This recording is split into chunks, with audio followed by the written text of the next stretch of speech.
12th day of December 2022. I'm Dana Durnford, and I'm also known as the Nuclear Proctologist.org. I hope everybody had a great day, great weekend. We got lots to get through. Fast and furious. There's never the routine around here, unfortunately. Slow and methodical is more appropriate. You can call in at 709-589-4406. 709-589-4406. I'm going to have another one of these nights, I think, where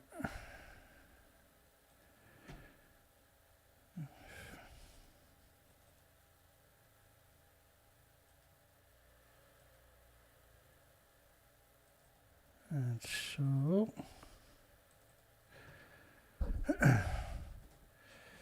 yeah, it's so on the last show we had a problem. I had to restart the system as soon as the show began, right? It looks like we're going to have to do it again tonight. I think they finally figured out how to hack me.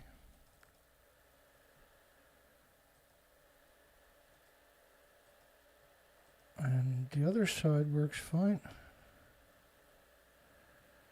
I can always transfer everything over to this side. Just give me a second. Doesn't make my life any easier, but if that works, we can get on with it. Yeah, I don't know what to make of that.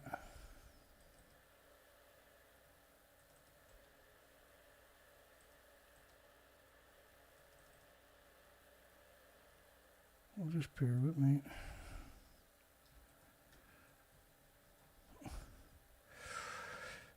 Stuff happens sometimes. It always takes a few seconds to get this show up and running, right? Not the end of the world.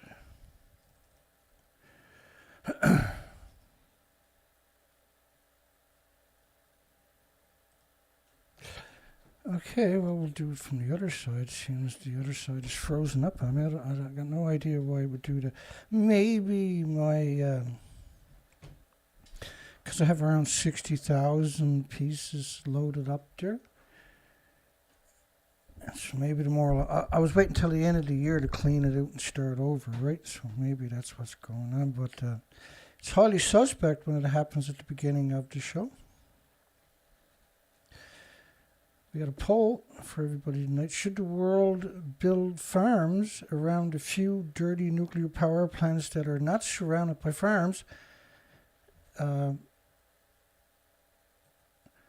so the majority of nuclear power plants worldwide, including the ones they're building now in the United Kingdom, for instance, are surrounded by farms because the fuel pools are hemorrhaging radiation into the environment all the time. U.S. scientists reach a long-awaited nuclear confusion breakthrough, source says.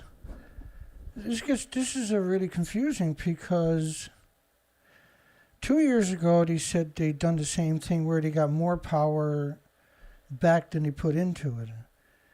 And this was the media, and we covered it.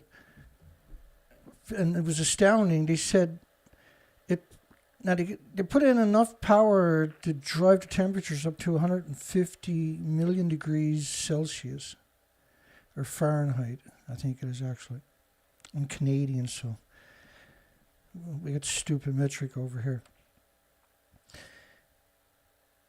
And so it was 150 million degrees, and it's enough power to power a city like New York or something. And they said they got enough power, extra power. It was equivalent to a 9-volt battery like you would put in your smoke detector. Now, how do you extrapolate that? Because that's not even static electricity in the scope of what we're talking about, energy it takes to caused the fusion. So it was obviously that it was a law. It just meant to hype the nuclear industry, but it was not a very well thought out law. So the next year, this year, or last year, 2021, they said they got enough extra power out of it after heating the element, because they're going to boil water, right, to produce energy, to create steam to produce energy from the fusion, and that it was equal to, I think it was 60 kettles of water, more energy they got out of it than they put into it would have boiled 60 kettles of water. So in other words, it was another lie, obviously. So this year they decided to outdo themselves. Now they're using almost 192 lasers, I think, to pulsing 50 pulses a second to get 150 million degrees Fahrenheit temperatures, 150 million degrees. And so how much water can you boil at 150 million degrees? In other words, how many tons of water? Because you're trying to produce electricity from millions of homes, so you're talking in tonnage, right? Huge tonnages. For the first time ever,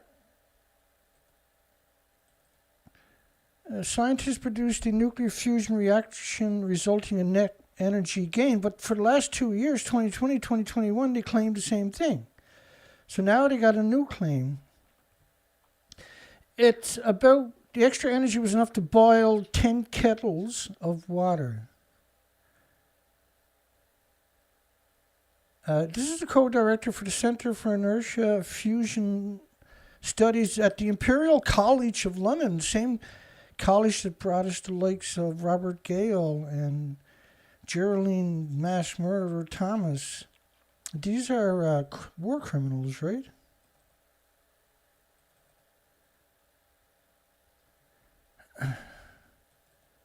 And the other side of my system still haven't recovered, but lo and behold, we transferred it to my other side and it works.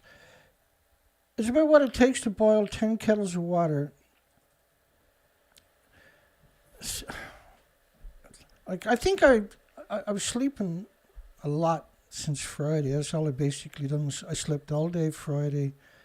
I get up and wander around, do some work, and I sleep for another while, sometimes a half an hour, sometimes 3 or 4 hours. Same thing all day Saturday, same thing yesterday, all day yesterday, last night. Just deadly tired. And then today, if it didn't go away, I was going to go to the hospital. And I had to take some painkillers tonight to get over it, because I'm also in a bit of pain here. I don't know what's going on. Who knows? That winter time, whatever.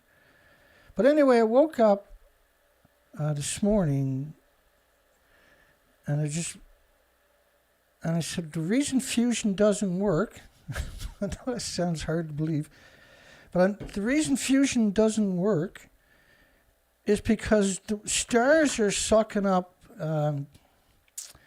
dark matter and antimatter. But on Earth, we don't have that access, apparently, right? Because the theory is that the universe, the empty space, is not empty. Right, there's a whole lot of, quarks and quarks and string theories, and there's all kinds of theories, right? But they're trying to explain away empty space. Why does it work the way why is it a vacuum? And so they're talking about dark matter and antimatter in space. But if you come together, they annihilate each other. Which suggests that's what's going on in the sun, is antimatter and dark matter. It's able to extrapolate it because, this thing fires off huge plumes. This is 1,000,000 times, the sun is 1,000,000 times the size of the Earth. That's why it works, right? It's so massive. We're trying to put it in a bottle, but we're not doing it for legitimate reasons that they claim. They're doing it for some nefarious reasons. But anyway, a disclaimer, I'm not a physicist or anything like that. Now, I've been covering this for a very long time, and I've always felt that they're missing something in the equation. because there's so many inbreeds in the nuclear industry, right? And that they're kind of complacent, and they're the so-called entitled generations, where their parents worked for the disgusting nuclear industry and reaped huge benefits by making everybody sick worldwide through the farms and everything else. So look at this contraption anyway. This is just a fraction of it. And they don't know what they're doing. They're guessing. This is guessing. It's just a guess, right? So they're going to waste all the precious metal and resources on a guess, rather than go after something like geothermal, which, by the way, I got an actual show almost ready to do. Instead of just covering a fraction of it, I got a show to cover geothermal. Research for decades have attempted to recreate nuclear fusion. A massive step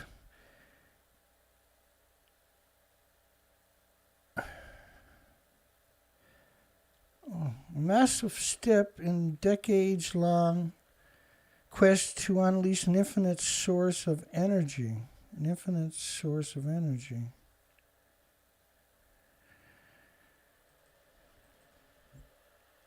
Using nearly 2,000 lasers.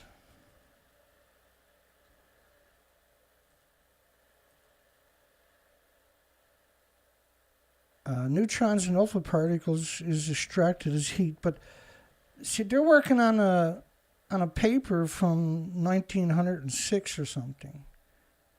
Right? They can't come up with their own idea. They look back and they say, well, this is what was postulated back in the day when people were actually smart in the nuclear industry. It's about what it takes to boil 10 kettles of water. So it's a blatant lie. What they're talking about is an actual blatant, downright lie.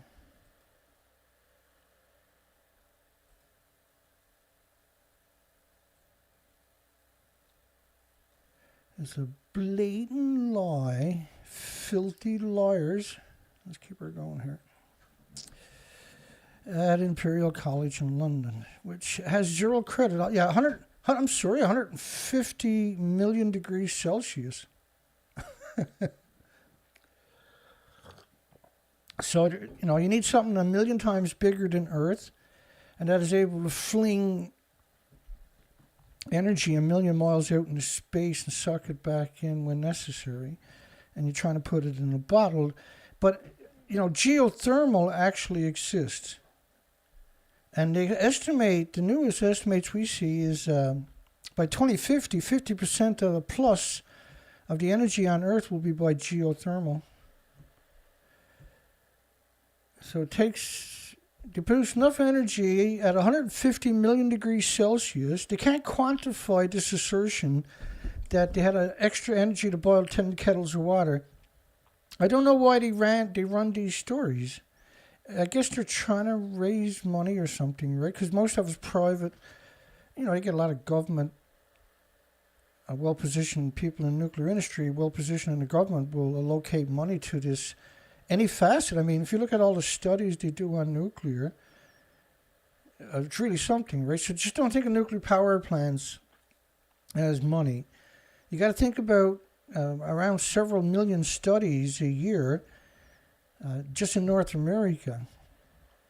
And there's only, and I shouldn't say the word only, but there's 3.4 million studies paid for by you each year in North America and locked behind a paywall immediately. Yeah, let's keep her going here. Maybe I got too much material on my computer. Is that what could be going wrong?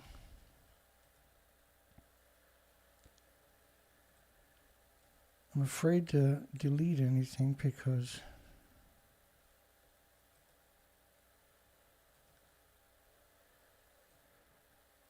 what have I got here? 7,000. Hang on, let me delete that. Oh, probably going to freeze up for a second here. Bear with me. So tanks at the tanks at the Fukushima, they're crippled. Now, have you seen these buildings? So this is 2013 Mari Yamaguchi, by the way. I gotta delete one more of them. Just hang on. I wanted to go through them. Oh, that one's only got 200. Oh, that's my, I can't delete that one. That would definitely hurt. I can delete this one. This one is 8,100. So that's over 15,000. I'm going to delete from that side. There's 9 windows there. Each one holds around up to 10,000. Let's keep going here. So that one's cleared out. Come back in a second and see if I can get access to my other side. Because it shouldn't freeze up, and if it continues to do that, I'll open up a new session tomorrow if I'm feeling good enough. 1,000 steel tanks built across the plant complex. So that's 2013. They had, in August, late 2013, they claimed they had 1,000 tanks. Now, we counted the tanks. There was, if you include the small ones, and I did, it's around 750. But they're saying in 2013 they had 1,000. In 2014, Mari Yamaguchi again is stored in 1,200 tanks. And Mari Yamaguchi is the cover story. She's connected, obviously, to the industry, to the propaganda machine very closely. So 2014 in March, they said they had 1,200 tanks. It's a convoluted story, so bear with me. In 2017, they had 900 tanks. 900 densely packed tanks. And try walking with both of your feet flat on the ground. Look at his arms straight down. It's suggesting that it's Photoshopped. Now, I don't know why they would Photoshop it, but that's what it suggests when you're doing stuff like that. And look how beautiful and clean and spotless everything looks there on top of that. Japan will have to dump the radioactive water. And by the way, these tanks were built to hold the highly radioactive water, not the so-called treated water, right? Which also means, if that was true, you couldn't stand up that close to the tank because you're talking about 1.4 million sieverts of just beta. And beta doesn't come by itself. There's alphas, neutrons, and gammas, and by proxy, then there's going to be X-rays. Japan will have to dump the radioactive water, and so they're still not calling it treated water at this stage. That's 2019. They're still calling it dump the water that contains tritium, but they don't use the word treated water in 2019. I don't believe they used it in early 2021 either, because this is 2021. And you always see these ridiculous pictures of people with paper suits on. Those hoses, you wouldn't be able to step over the hose if you were actually using water that you poured over the melted reactor core, which means the tanks will probably have to be empty because you couldn't build another tank alongside of a full tank. You'll see what I mean, though. I'll explain this to you. 2021 in April, they got 1,000 tanks. So 2021, they got 1,000 tanks. So 2013, they had 1,000 tanks. In 2022, they got 1,000 tanks. So no tanks in 12 years. So a group of HT journalists, and there's no names of these journalists. There's no faces to these journalists. When you try to look up who the frig HT actually is, you run into a brick wall because HT acronym covers an awful lot of corporations, I discovered. So you have no way of verifying who the hell so-called journalists are, because this story has been floating around for a couple of weeks, right? And Shaun Burnie worked for United Kingdom's Durnford nuclear reprocessing disease factory that they got over in Scotland from the Blanche United Kingdom, where they reprocessed the fuel, right? And they had a breeder reactor, and they dug a hole and dumped all kinds of incredibly radioactive material in this hole, and they had to walk away from the site. And so they expect 315 years to clean up the site. And Shaun Burnie is one of the people that helped create that. And now he's the spokesperson for the control opposition organization known as Greenpeace, which absolutely, if I had the money, I would challenge them. I would sue them out of existence. They got hundreds of lawyers, but we can make a case easily because they lied so much and we can prove the lies. But it gets better. No, not really, but so because it's such a convoluted story. Cause that's why I showed you the headlines about the tanks. Now I got to show you headlines about the water filtration system, the Riva system, the ALP system, about the ice walls and stuff like that, so you can kind of wrap your mind around that facet of the story. TEPCO unable to bring contaminated water issues under control at Fukushima. 2014, April the 21st. Tanks were built hastily to hold the highly contaminated water. The tanks were built to hold the highly contaminated water. This year they switched it around that they were holding the treated water. Now if you put highly contaminated water in the tank, let's say you actually done it, and the highly contaminated water they're talking is 2.2 sieverts a liter of just beta. 3 sieverts is a lethal dose. You'll die within a couple of weeks from a short exposure. Like a few minutes. Yeah, so you might hear me slurp tonight, and it's tough luck. There's nothing I can do about it. I guess there's a few things I could do about it that I'm not going to do about it, but TEPCO officials cannot estimate how frequent water will be discharged from Fukushima Daiichi. So for the next month, now the date on that is important always. This was, I haven't got a date on it, my apologies, 2013 if I remember correctly. For the next month, radiation levels of the stored water, not treated water, but stored water will be tested. If the groundwater contains less than 1 becquerel per liter, that's 1,000 becquerels per ton of cesium-134 and 137, and 5 becquerels per liter of beta-emitting materials, and 1,500 becquerels of tritium, then it will be released. So 1 becquerel of cesium-134, 137, 5 becquerels of betas, alphas, never got any loving or neutrons. TEPCO still struggling to keep their head. Okay, so July the 29th, 2013, TEPCO struggling to keep their heads above the contaminated water at Fukushima. Now remember, they got 1,000 tanks there. That's the claim, right? Because we just covered that for you. So the laboratory test showed 8.7 million becquerels of tritium, which is really, really weak, but very dangerous long term, and is easily simulated into plants and humans and everything, and birds and insects and everything else. 2.3 billion becquerels of cesium would mean you can't find the tritium because you got 2.3 billion becquerels of cesium. And you got 750 million becquerels of other radioactive material. Now, the biggest byproduct would have been beta curium isotopes, because it's a melted reactor core. They call them curium, but even before they melt, the biggest byproduct of radiated fuel rods would have been curium isotopes, and curium isotopes need lead shielding 20 times thicker than you do for plutonium.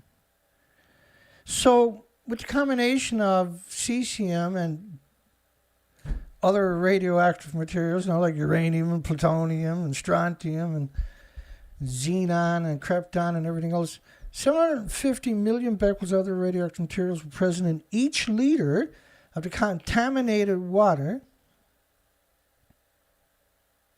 I keep going over to the other side of my operating system because I moved everything, because I have a left and a right side. They both have 9 different panes. Each pane can take around 9,000 pieces of information. And I keep all my shows are stored. I keep them. They're always at my fingertips when I need to find stuff that I've recently done, right? So they're active windows, and I think they're all full is the problem. More than 5,000 tons of contaminated water was captured and leaking out of this one cable trench. So you're talking about that trench is lethal doses just looking at it, the same as Medusa, see? You can't get close to it. If you put this kind of material in a hose, you can't step over the hose even after you get rid of the water. The lethal water, by the liters you're talking about. Which is when you go back and you look at that story, they're talking about 1 becquerel per liter. And you go to this story down here, and it's 2.35 billion. And, like, you can't just have cesium and so-called other... Cesium's not... but they paint it that way, right? So this 2013 picture, because that's when the story was published. They also had a Surrey system there for filtering out, they said, cesium. But we know from covering this for years and years and years that didn't work also. So Fukushima Prefecture requests Japanese government remove TEPCO from the management of the Fukushima decommissioning because they're not decommissioning authorities. It's no secret that Tokyo Electric is incapable of containing the disaster. And, you know, if United Nations is what they claim they were, they would have taken over, see? But they've only been there 2 or 3 times in 11 years. And that was only recent to try to hoodwink you into thinking that worry about the tanks, don't worry about what's already happened. What's already, I mean, within this model here, when my finger is pointed, that's 20 days later of radioactive fallout. So they want you to think about the tanks. They don't want you to think about what's happening. This is never going to go away, these invisible plumes. Constant plume. Imagine if that was a snowstorm covering the whole planet for millions of years and the snow never melts.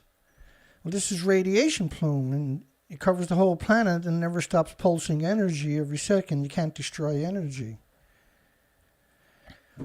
So this is all about this story, right back from after the confusion story about fusion. Now I call it confusion, right? I don't call it fusion reactors. I call them confusion. Even when I'm sitting there by myself, as soon as I see the word fusion, now I call it confusion. Because it's meant not to come up with solutions. It's meant for something else, something wicked and evil, no doubt. But it's not meant for any noble purpose at all. It's 100% fact. So back to the group of unknown, no faces, no names, no link to their site, no extrapolations from the so-called interview. A group of HT, we don't know who that is, journalists, interviewed Shaun Burnie, a senior Greenpeace specialist, on the impact of Fukushima. There's really only one person that's a specialist on that topic, and you're looking at him, unfortunately, right? And I don't have, I've been censored literally off the internet. If you're a stranger and this is your first time watching me, you're literally going to be the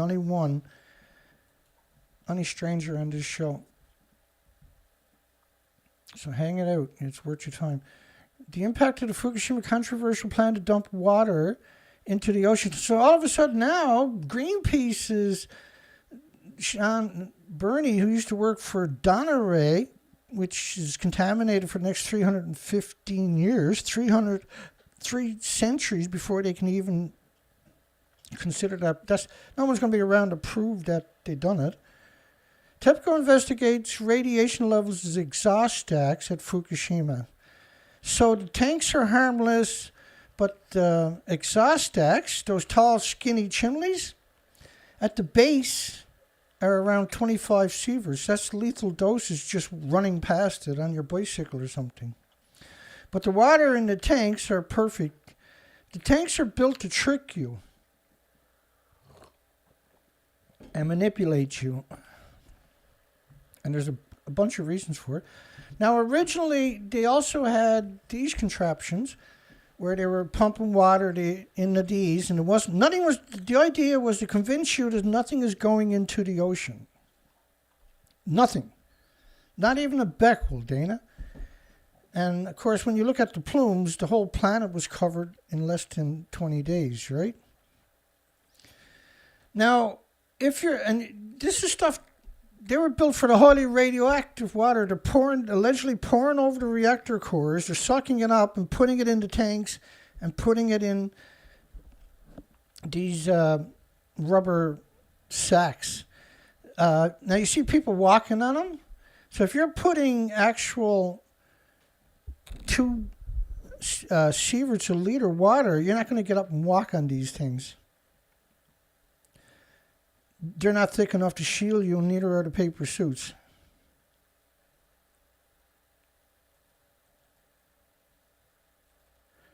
And my other side still hasn't caught up, eh? Wow.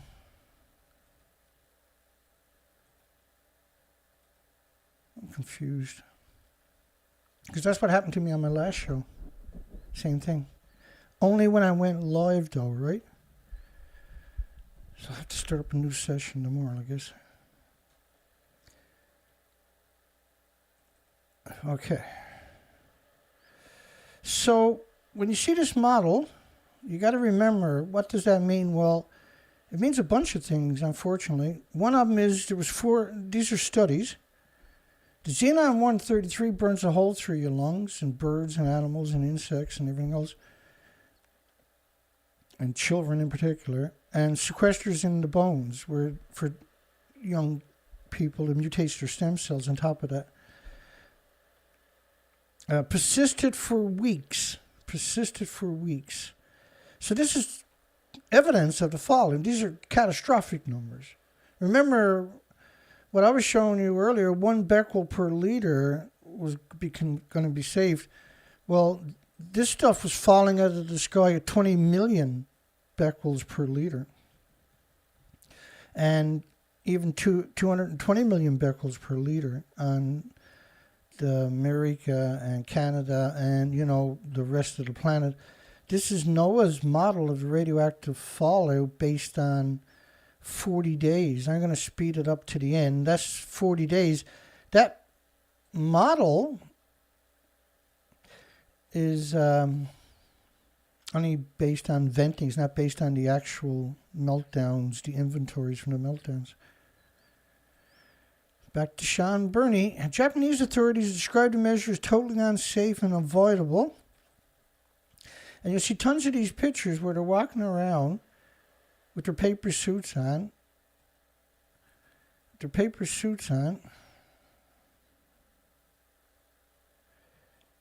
Why am I having such a hard time with everything tonight? With their paper suits on. Where are you going, Dana? Come back here. Okay, so again, I keep going to the opposite side. I'll get it together before the end of the show, I'm pretty sure.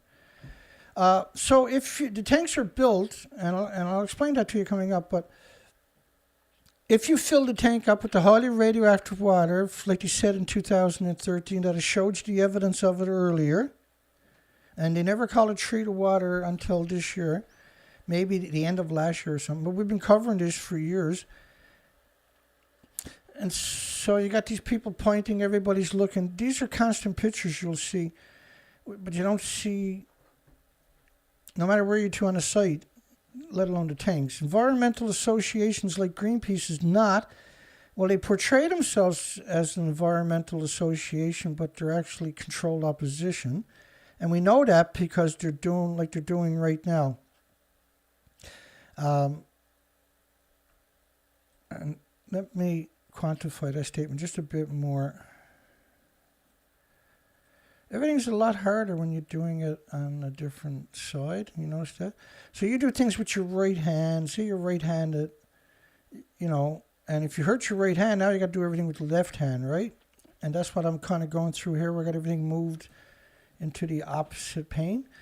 So Greenpeace should I, and I tweeted pictures like this to Greenpeace hundreds of times, by the way, all different organizations worldwide.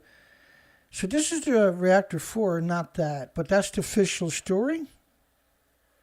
Arnie Gunnison claims it looks like that. Now, it actually looks like, once you clean up around it with the homeless and remote control equipment, it looked like that. They built this structure over it to pretend they're going to get the fuel out of the pool. This is the remains of Reactor 3. It's the same thing, where it's completely destroyed. And they're going to pretend that they're inside the building of Reactor 3 in 2013 when the building actually didn't exist.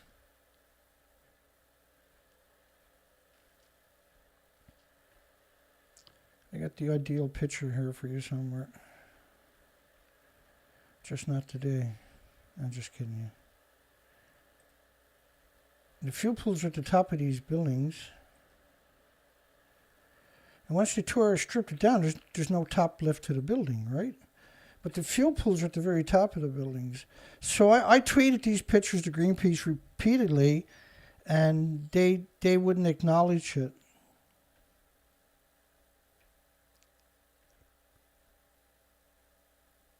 And pictures like that. So they refused to acknowledge that the buildings were damaged and that it wasn't a beautiful fuel pool that they were claiming, right? Like here. But anyway, let's keep it rolling. So Greenpeace is not who you think it is. That's unassailable. Environmental associations like Greenpeace. Again, where when you see all these people allegedly standing by tanks full of incredibly radioactive water in paper suits, you really got to be worried about what's actually happening. What's the real story? Because if those tanks are full, you can't stand up here and you can't build another tank there. And I'll explain why they're doing that, because I know that probably don't make sense if you're new to this topic.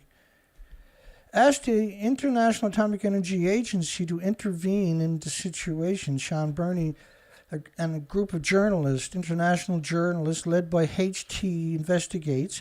So why not name these people? Why not show these people? Why not link to these people? Why not tell us which site it is anyway? A group of international journalists and HT investigates and analyzes the impact of the controversial plan to dump the water into the sea. The big controversy is people in there with paper suits on. TEPCO says they burned 7,000 of those paper suits each day.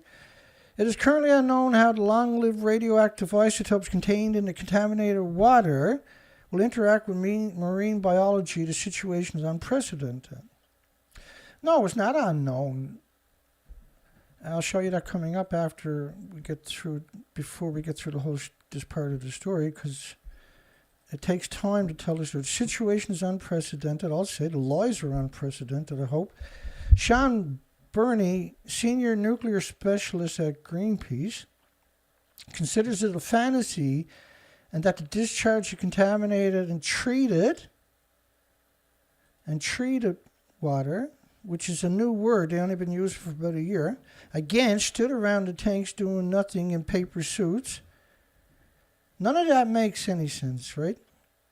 By the way, massive radioactive releases at Fukushima going on for almost 3 years, and that the visible steam is just the tip of the iceberg. Now, they've had to run away and leave the site because radioactive plumes, visible in certain conditions, and looks like steam, from some of the China syndromes where they've gone down into the earth and have hit the water tables. These were built on old river, million-year-old river beds, which have washed away all the sediment all the way down to the rocks. And the river never went away. They just built the plant on top of it by building it up. So August the 12th, 2014, we'll get there. For the last 3 years, the system been unused. Look up the word unused in the dictionary sometimes for those. unable to wrap their mind around the facts. TEPCO to abandon the AREVA, which is France's system, because it was unused for 3 years. This was, again, August 12, 2014. So the AREVA system didn't work. And if you look up this story, April 21st, 2014, the ALP systems has yet to function. Not reliably. They turned it on, then they couldn't get near it again because the radioactive water is the system. Once you try to filter the water, you can't change the filter because you're talking about tens of thousands of sieverts. So if you turn it on, you can't get back inside the filtration room. The room was only meant as, right, to deceive you into thinking that nothing's gone into the ocean. The whole point of all of it is to convince you that nothing's gone in the ocean, but will next year. And don't worry, it's just going to be tritium, and all plants release the tritiated water. Well, that's the point. They want you to think of the word tritium. And tritium is very, very, very, very bad. And the last show I done, which was Thursdays, was entirely about tritium from Canada. It's catastrophic releases. The utility which operates Fukushima Reactor, and that was a brutal show to put together, by the way, promises to treat all contaminated water by March the 15th. The goal it now emitting will not be realized because the AREVA system doesn't work, the Siri system didn't work, and the ALP system didn't work. This is 2014. So they're claiming they got all the waters in the tanks and that they only use 1,000,000 tons. But a reactor, a normal reactor uses 4,500 tons a minute, 1,000,000 gallons a minute. When it melts down, it's infinitely hotter. They got to use a lot more water. There are certain parts of the site we don't have full control of in 2014, which means it's lethal doses. Which means, like the stack, as I showed you earlier, you can't, and even today, you can't get near that thing. So 100 million becquerels per cubic centimeter. Now, why are we measuring it in centimeters? Because if you measure it by a liter, it's going to scare everybody to death, right? Now, it's not. I'm not sure if they're talking about, because they usually only acknowledge cesium. Here they're just calling it becquerels. So remember, 1 becquerel per liter was going to be the benchmark for what was going to be released into the ocean. When you got 100 million becquerels per cubic centimeter, and you scale that up to a liter, it's catastrophic. Obviously, you can't get near that. That's lethal doses you're talking about. TEPCO says groundwater bypass operation, no effect at Fukushima. That was 2014. So the bypass operation is going to be built. They were going to pump water from behind the reactor site around the site and into the ocean so it didn't flow through the site. That didn't work. In 2013, they failed to deliver on a promise to install a fence to restrict the contamination from leaking into the ocean. And I've never heard of that before. They're going to build a fence? A fence. Like picture a fence. Picture a wall, but then picture a fence. They're different, right? So you can't filter radiation. That's the problem with it. It's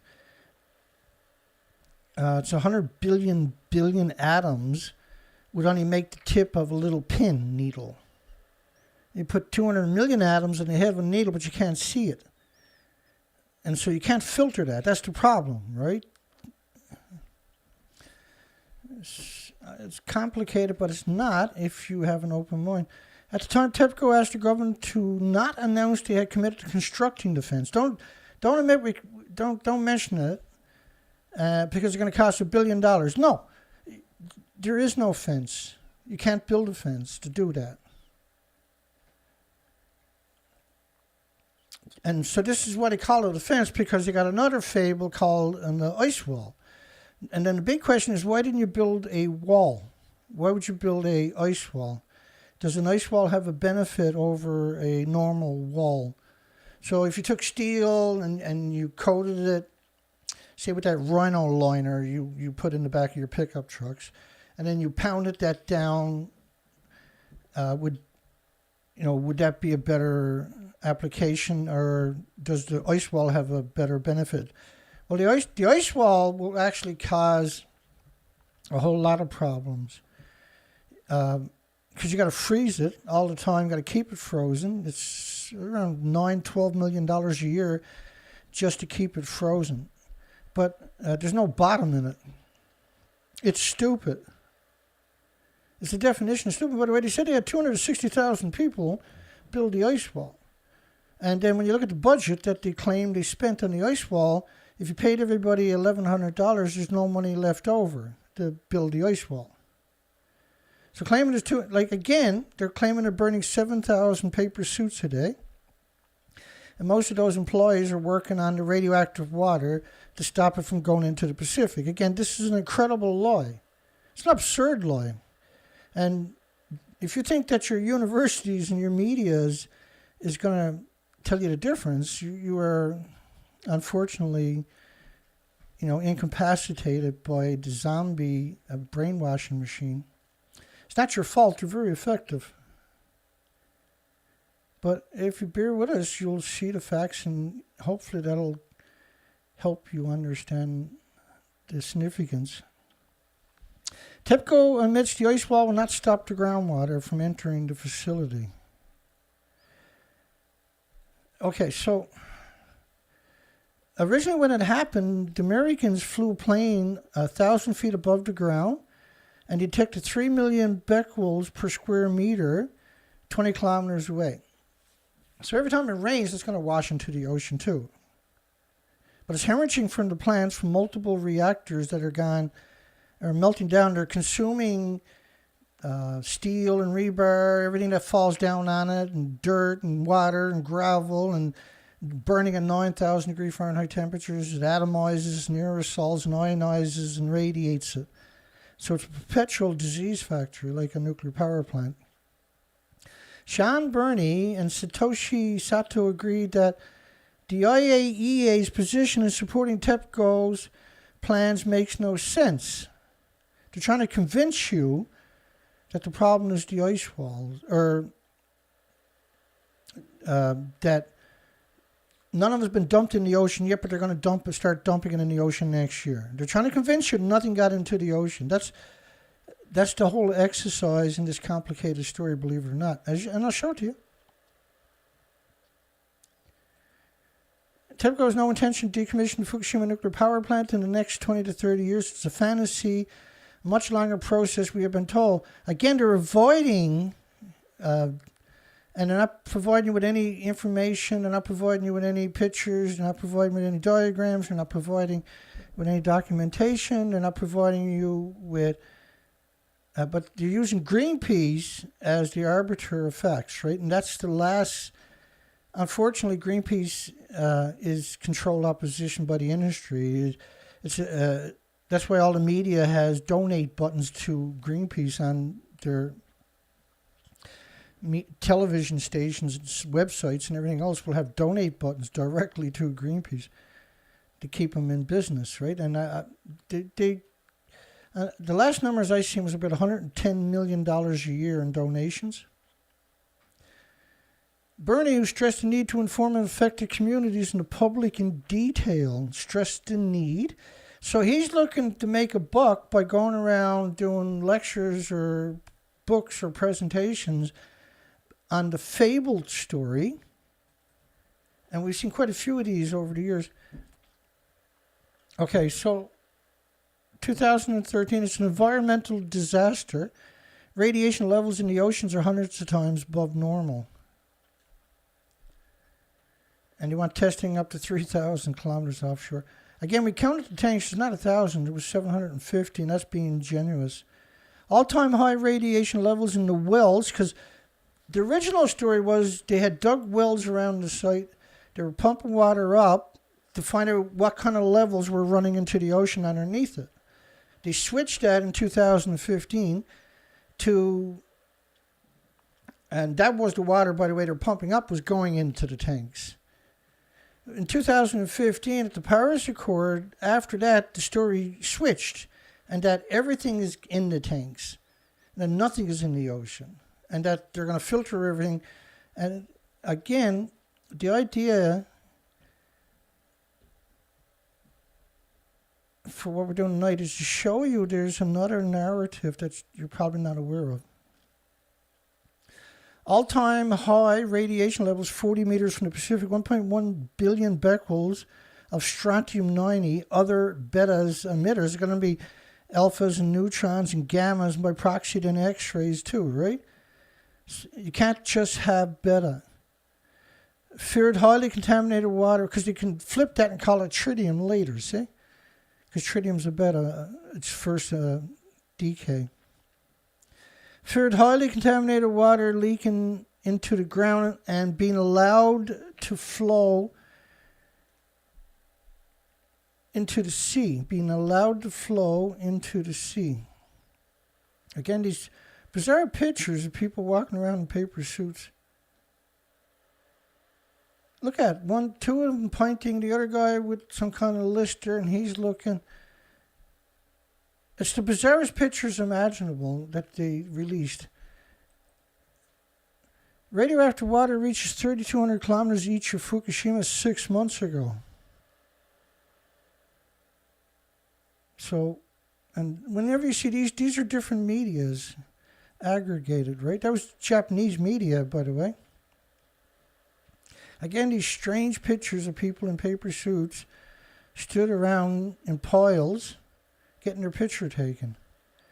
There's many models of the pollution in the Pacific Ocean. This one is only considering surface concentrations. Again, these are all meant to downplay it on top of the radiation of Fukushima groundwater skyrockets 3,500 times lethal levels there already were in 2013, the end of 2013. Nothing is being done to stop it flowing into the Pacific Ocean. So the well is they got wells all over the site. This well is 5 meters from the Pacific Ocean. And so what the well is about is testing the water that's running out into the ocean, trying to get samples of it as it runs out into the ocean. It's continuous running out into the ocean. When you counted the tanks, though, you came up 250 shy of their official numbers. U.S. West Coast to be hard hit by Fukushima ocean contamination. The North Pacific gyre is transporting radioactive materials to America.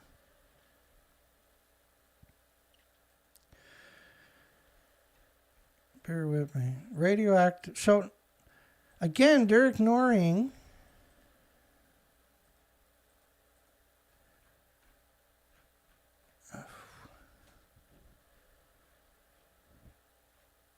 the airborne radiation. This is 20-day model of radioactive fallout, for instance.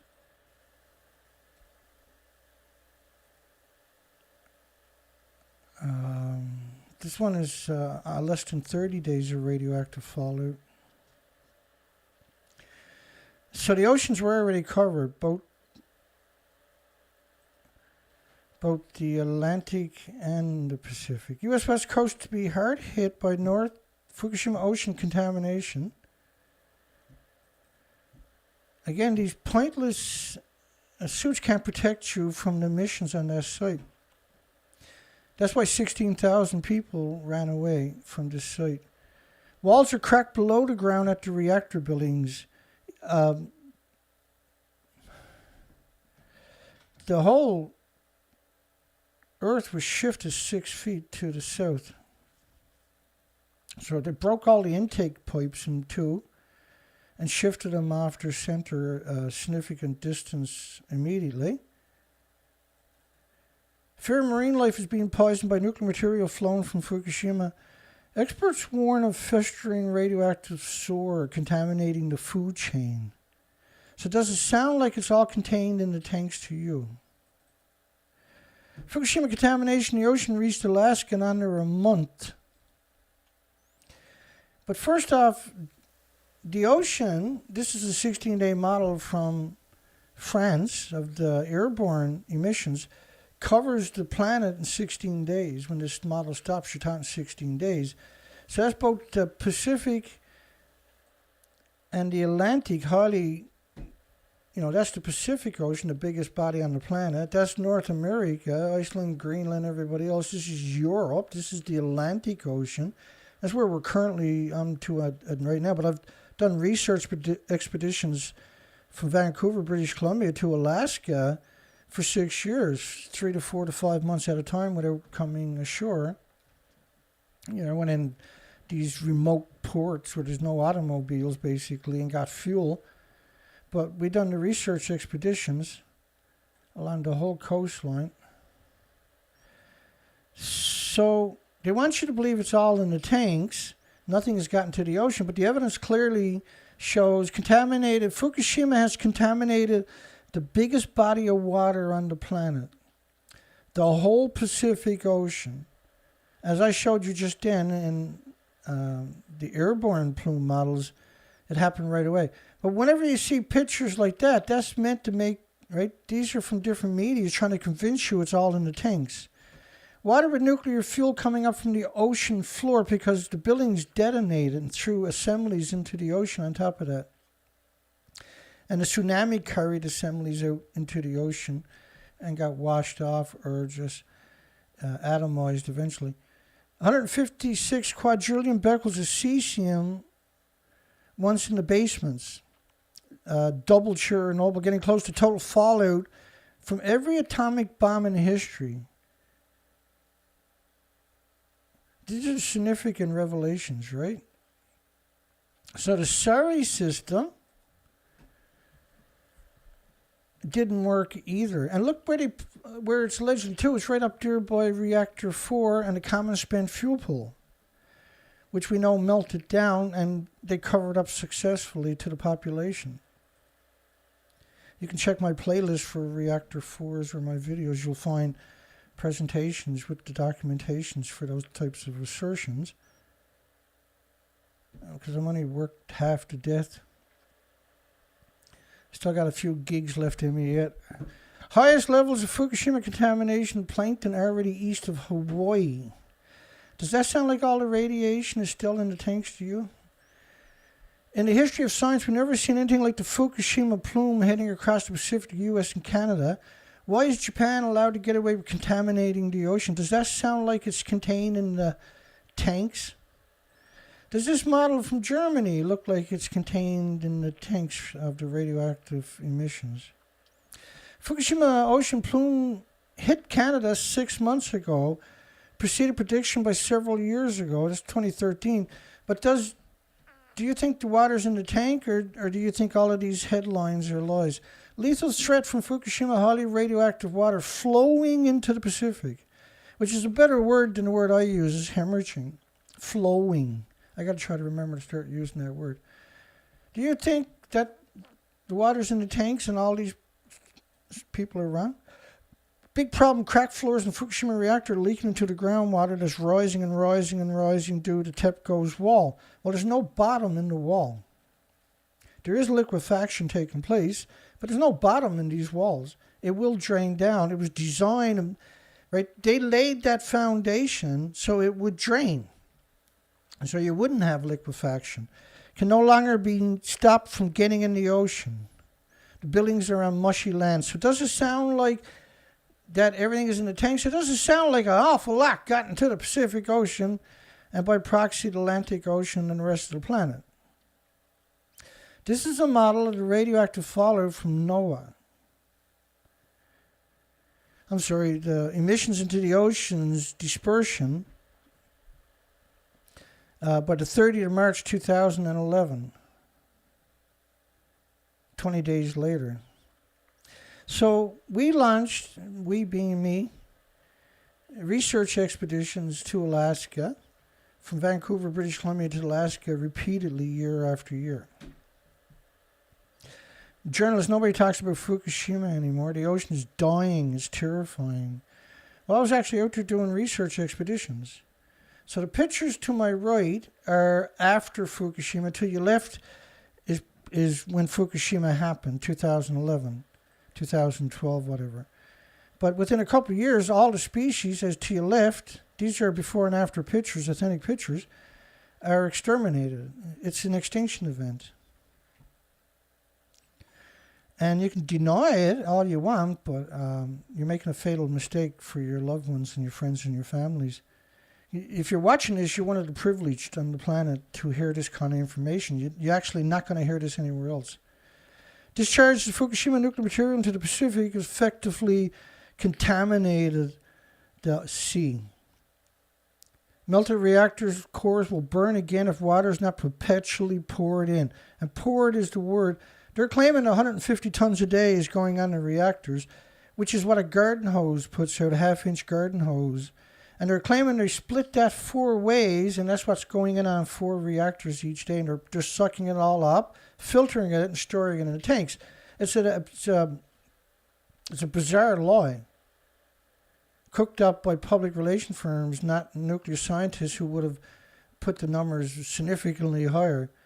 So before pictures, after pictures. If that doesn't concern you, if that doesn't worry you, if that doesn't frighten you, if that doesn't cause you to pause, hopefully it will in the next few days. You'll come back and look again. Ongoing fish famine along the U.S. West Coast. A dearth of food, which is fish and phytoplankton and abalone and the smaller capelin and krill and herring and mackerel and everything else. Severe fishery implosion. To your left, is it worth sacrificing the species to your left, because that's what we've done, to keep nuclear industry going? Because that's what's happening. It's a disease factor. That's what nuclear is. The pictures to your left, you can deny it, but you'll never take those pictures again, so enjoy them. West Coast bird die-off is the biggest ever recorded. The stomachs are completely empty. And so birds can normally fly along the coastline. There'll be all kinds of food there, right, where they can feast, like to your left. But now it's exterminated, so the birds can fly until they drop. Sickened animals, unlike anything doctors have seen on the West Coast, are eating themselves from the inside. Cancers, livers, pancreas, intestines are shut down, infested with parasites. Unprecedented catastrophe to cause the loss of 200,000 sea lions, and it did, of course. So the species to your left, was it worth sacrificing that so we can have nuclear? Was it worth sacrificing? Well, apparently, according to Raphael Grossi, yeah. The IAEA chief, listen, they don't have any authority worldwide, okay? They're a corporation. They're like McDonald's or Walmart. They have no authority. Their officers don't carry badges and guns from legislation. They carry it through just because they're a corporation, right? They don't have any authority. They can't arrest you. And they can't compel a nuclear industry, a nuclear corporation, a nuclear country to do anything. They're United Nations, so they can put sanctions, convince 195 countries, part of the United Nations, to put sanctions, but they can't actually do the sanctions. And the IAEA, which is United Nations, is not supposed to exist. Right? They were formerly called the League of Nations, pre-Hiroshima and Nagasaki. What they have, and what we're able to quantify and prove 100%, is they're evil. They're 100% demons. Particularly these so-called chiefs. They're the worst of the worst. They're perpetual liars. They're professional public relation firms. That's all they really are. For United Nations, the military, which is, George Bush called them the New World Order, and Eisenhower called them the military-industrial complex. So the head of the IAEA for the military-industrial complex, also known as New World Order, will attend a ceremony marking the completion of a disease factory. The reactors were completed in 2020, 10 years after the construction began. in 2010. Yes, that's going to help the future, building disease factories. The reactor was originally scheduled to begin operation 2017, was put on hold after an earthquake in South Korea. Put on a hold for 5 years after an earthquake.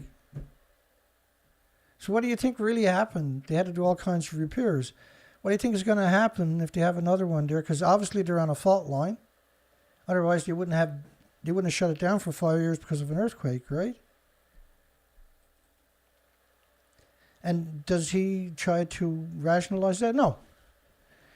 The IAEA demonic sadistic demon will meet with Foreign Minister Park Jin and other senior degenerate officials during his 4-day trip to North Korea's nuclear development and Japan's plan to discharge radioactive, South Korea. He's not getting into North Korea. And Japan's plan to discharge radioactive water from his crippled. I showed you the pictures earlier. These are completely annihilated, destroyed. There's just stumps remaining of these reactor buildings. These buildings were originally 19 stories tall. Nuclear opponent taking best shot to slow approval of this is obviously controlled opposition here in Canada, right? And so they're out the gate early. I contacted them, and I looked at their site after I contacted them, and they're hooked up with all kinds of nasties, like Extinction Rebellion, for instance. Lots of players hooked up with this organization. It was send the review. Now, there is no small modular reactors existing, so they don't have to worry about it right now, right? So why are they out there front and center long before they even got an application into the non-regulatory agencies? Well, like, that's very suspect, isn't it? That would slow the process and give opponents a platform to argue against the reactors. I talked to her, and she was the hardest person I've ever talked to this year. Well, I got to check you out on the internet first, right? And when I called up, she wouldn't even. They had the number to this organization, and I was treated hostile right away. And once I looked at the site and seen players hooked up with it, I realized, and CBC, which is the government propaganda arm, is not going to publish me, but they published her.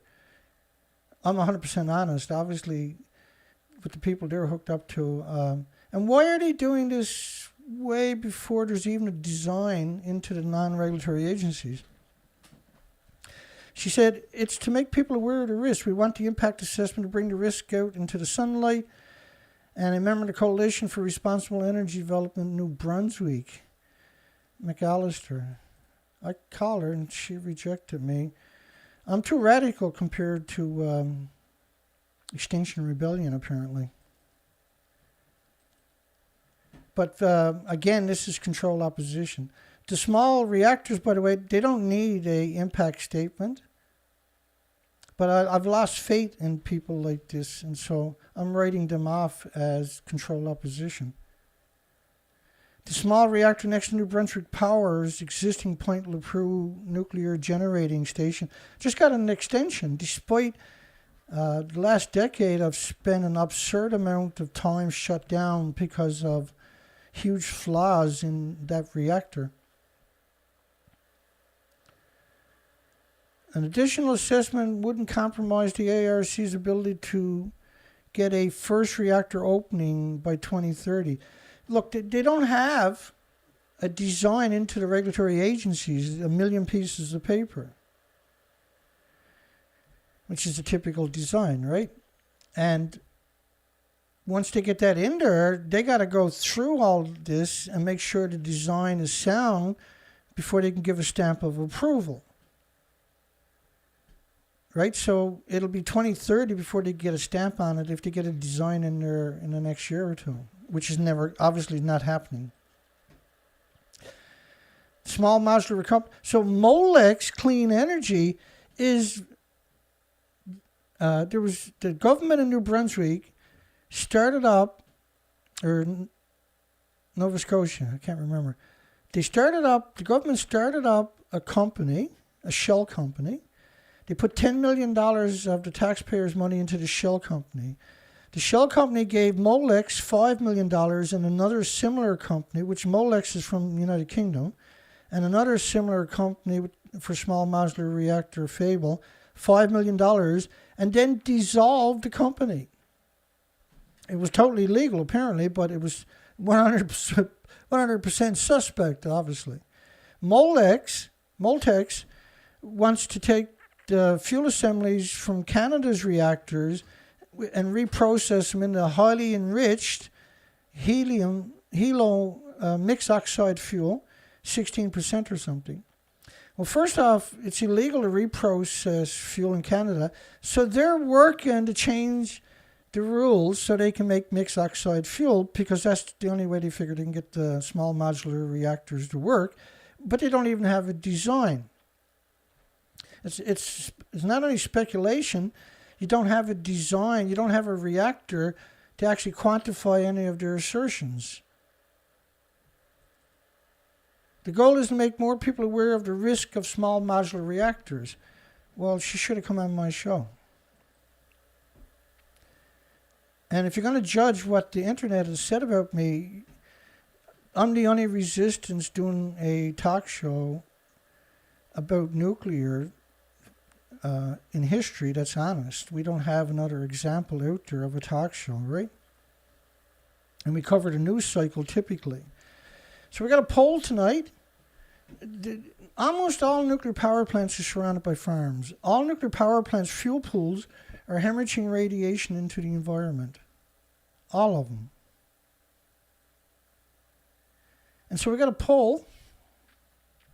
Should the world build nuclear farms around a few dirty nuclear power plants not surrounded by farms? Right? It's another way of saying that, hey, we got an issue and this is what it is. I got no idea how we got 17% saying yeah. I guess people get confused, right? So why is almost every nuclear power plant worldwide surrounded by farms? Now, they got studies. They know this is a terrible idea. The farms will suck up radiation. So why are they building nuclear power plants in prime farmland? And they know the radiation gets sucked up when you eat that food. It immediately harms you. Because if you buy food in bulk, most people do, then you're going to get serious bioaccumulation. So they know that plants and trees, fruit trees and everything else suck up radiation. And most nuclear power plants are surrounded by, and their fuel pools, the reactor cores are still splitting the atoms when you take it out of the reactor. It stays underwater, and you leave it in a pool for a decade or 2 or 3 or 4. They don't have a repository, so they might leave it in there for forever, see? And it's still splitting the atoms that it was, each reactor core was, to boil water for 1 million homes. And those atoms are released into the environment constantly as a perpetual, and that's what it would look like if you could physically see it around a nuclear power plant. That's what it would look like 24 hours a day. Constantly hemorrhaging out. And so why is the majority of these disease factories surrounded by farms?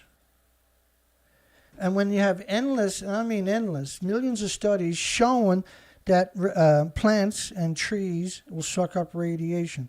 So by proxy, the worst spot to have big grown food is within 100 miles of a disease factory known as a nuclear power plant, because they're still splitting the atoms into the environment. So we got a poll asking that question. Should the world build farms around the few dirty nuclear power plants that are not surrounded by farms? Was it like an insult? You know, it was the backwards of what I would normally ask. Because we done polls where we said, should we shut down all nuclear power plants surrounded by farms?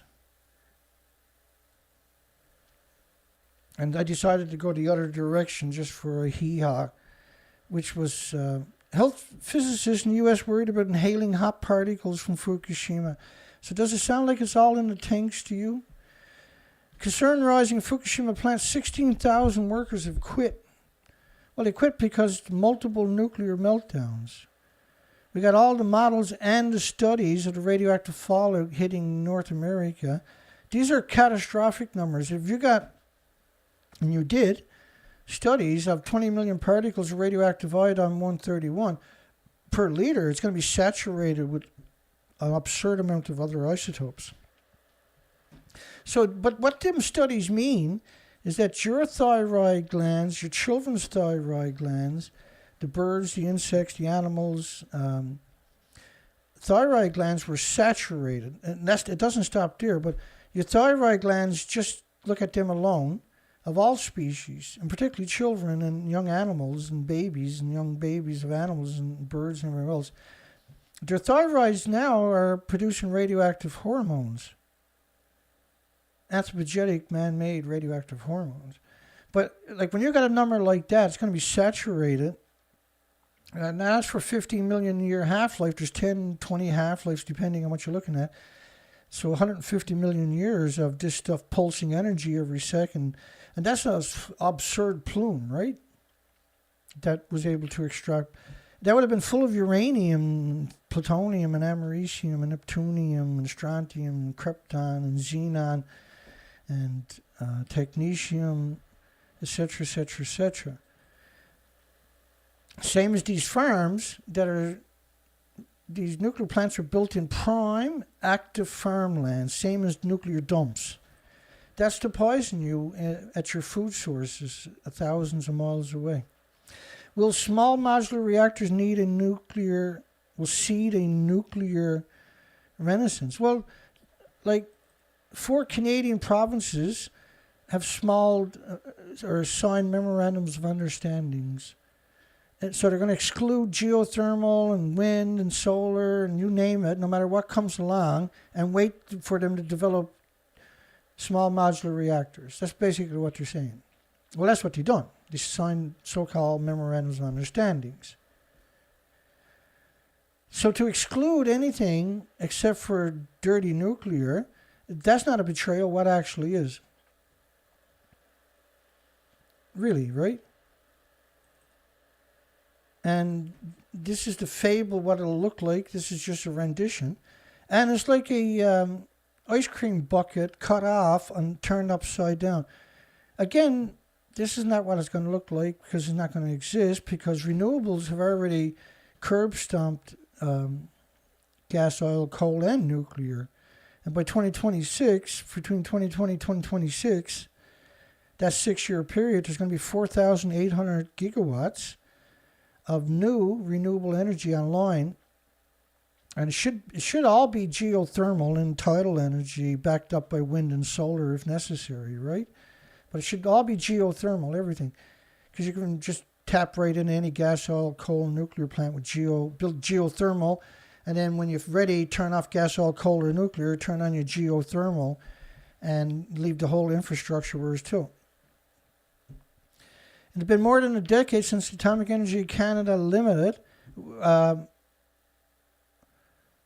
And then if you look at Atomic Energy Canada Limited, which is the government agency in Canada, it was so corrupt. It went through many different phases in those decades. All of them were because of absurd favoritism to the nuclear industry and refusal to protect the population. Pulled the plug on its advanced can-do disease factories. A newly designed mega reactor, the industry said, would usher in a nuclear renaissance. This time it comes in a size small. Ontario Premier crackhead Doug Ford participated in the groundbreaking at the disease factory known as the Darlington Nuclear Facility. It's provincially owned Ontario Power Generation, OPG, plans to build a small modular reactor that doesn't exist. And it's such a betrayal because last year the Ontario government shut down almost 800 renewable projects across Ontario because they were beating the shit out of nuclear. Think about that betrayal, really. And then opted for something that don't exist and that is going to produce 35 times more high-level or intermediate-level dangerous waste, 30 times more high-level brutal lethal waste, and 5 times more fuel rods. And we're talking mixed oxide, highly enriched 16% fuel rods on top of that. So, like, there's a huge controversy of how do you store these rods in fuel pools, because they're still splitting the atoms, and like the atoms from a normal reactor are 2 billion times more toxic than industrial poison. Imagine what the mixed oxide fuel, which has already gone through a chain reaction, going through another chain reaction is going to be like. Now, the nuclear industry captured Canada. If the Darlington project gets a green light, an investment, the unit will be first new reactor built in Canada in 40 years. So why did they wait 40 years? Because the CANDO reactors, I covered those reactors last Thursday on the very last show before this one. All details, of course. And it's stunning how much releases of just tritiated water is released from this place each year. It's around 10,500 pounds of tritium released into the environment each year. In fresh water, the biggest aquifers in North America. And they're built right by the intakes for the water for millions of people in Ontario, for Toronto and Ottawa. However, big questions remain about small modular reactors. Technology is largely untested. Not largely untested, it doesn't even exist. It's unclear what the electricity will cost from the little small disease factories, and whether the technology can compete with cheap renewable sources like wind and solar backed up by storage. Again, geothermal gets no loving, which is shocking, really, right? They exclude geothermal because geothermal is the solution, obviously. The prospect of micro-reactors dotting remote Canadian landscapes, which is literally the stupidest thing imaginable. They're never going to do it. It'll never happen. You're not going to put small modular reactors, because they were talking about using them on the highways so you can just pull over and charge up your electric transport trucks and stuff like that, right? And have 1,000 of them across the country. This is nonsense. It'll never happen. The proliferation, first off, you can't contain the isotopes to these reactors. And one of the big problems in the studies that were produced early on was the amount of tritiated water that these things will release is catastrophic. The prospects of micro-reactors, small modular reactors, dotting remote Canadian landscapes raises serious issues about safety and management of highly radioactive waste. Like the whole premises of it is, it's 100% propaganda. They're not realistic in anything they're saying. A bad day to go nuclear.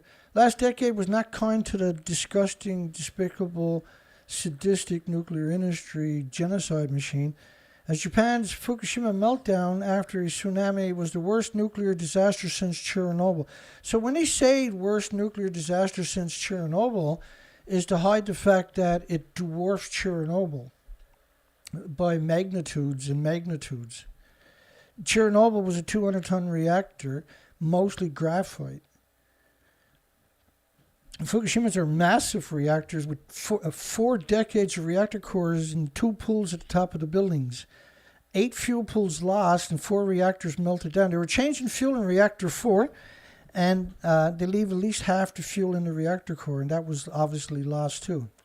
They refused to acknowledge Unit 4, half reactor core melted down, because you're talking about a significant amount. But they refused to acknowledge the fuel pools. They faked the fuel pools for reactor 4 and 3. I showed you that earlier.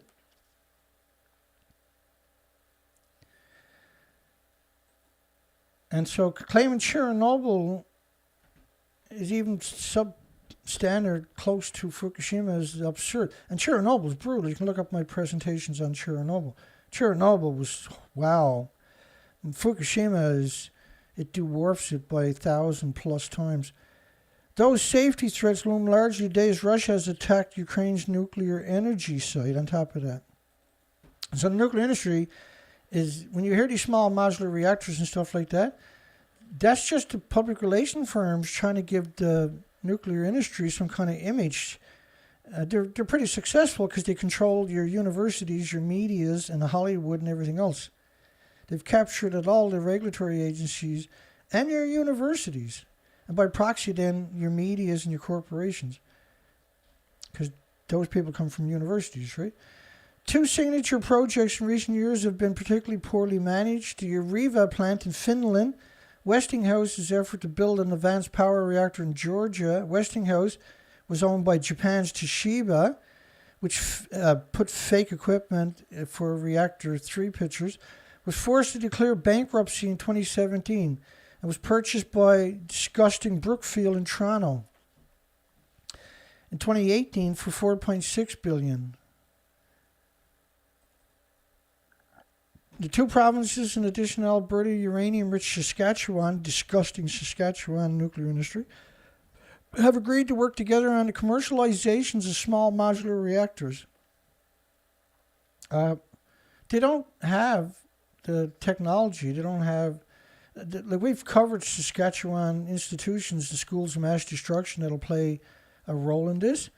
These are goblins. They got 30, 40 years of being monsters, not actually accomplishing things, just being public mouthpieces. Right? They're incapable of following through on those types of assertions. It's completely dishonest to suggest that they could follow through.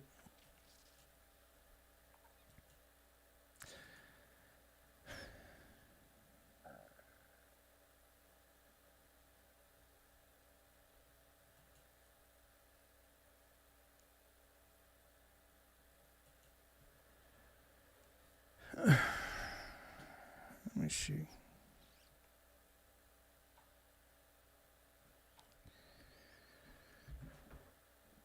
Check everything here. Wow. I'm not going to get through everything tonight. Any nuclear power would do more harm than good. Your letters. The recent opinion voicing opposition about existing and new nuclear power generations in New York State is disappointing and shows a lack of understanding of our grid. They were trying to blame blackouts last year in New York area on the fact they closed down Indian Point. But it wasn't. It had to do with the coal and gas industry. Firstly, the article makes an incorrect comparison about CO2 emissions in history. If history is any teacher, the plants, if closed like Indian Point, would not be replaced by renewables, but eventually they're going to... Look, they closed Indian Point because it was old and decrepit. You didn't build anything to replace it.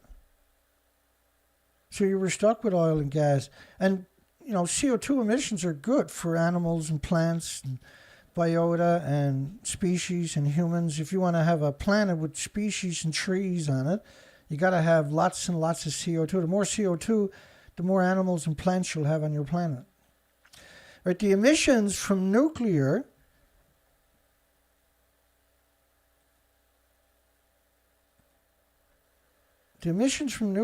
like this is, I'll show you this one already. This is what's causing global warming. You got an invisible plume that's been going on for 80 years, by the way, and the emissions never go away. You just keep adding to it, and all of it is pulsing energy every second. Almost at the speed of light, almost at 186,000 miles per second. That's pure energy. You can't destroy energy, right? It's always out there. So you're heating the planet up with 80 years. So when you think of all the nuclear testing, that was a nuclear war. It's the same bombs, the same radioactive fallout. Except you're not going to be using bombs like the Soviet done, where they set off the biggest bomb that they admit to was equal to 3,800 Nagasaki, which, by the way, Nagasaki was a plutonium bomb. And it's equated to Nagasaki because it was a plutonium bomb. It was equal to 3,800. So if Russia and Ukraine fires 1,800 Nagasaki-sized nuclear weapons, is that a nuclear war? That's a significant nuclear war, right? So therefore, same thing they done at Bikini Atoll, where the Bravo test was equal to 1,000 plus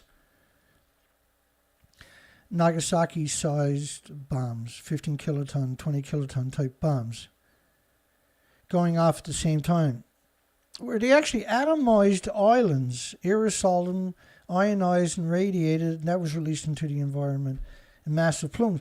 But a nuclear meltdown is constant. It never goes away. It never stops. It never stops coming out. Where a bomb is a millionth of a second and picks up 1 million tons and atomizes an aerosol and ionizes and radiates and releases it as radioactive atoms into the environment. A nuclear meltdown is cannibalizing everything and doing the same thing, and is constant releasing plumes. And we're talking huge, like absurd numbers, each in a 24-hour period. But you got 1,000 fuel pools worldwide, hemorrhaging radiation flowing into the atmosphere from the fuel pools that are still splitting the atoms. They're in a pool because they're still hot, which means they're still splitting the atoms. And these are fission products, and they're released all day long into the environment because there's no containment. So to call it, I got to put that light back up here. I don't know if I can bring it up high enough for you to see it. That's a little light that I use up close and personal. And then I put a little light on it just to get rid of any shady spots so you can see all my old crinkles in my face and everything better. Make fun of me. Oh, now I'm on the mouse. Don't worry, I'll get it back together in a second. Or 5. Where am I? How about my other side? My other side? No, my other side is still froze up. I'll start up a new session tomorrow anyway.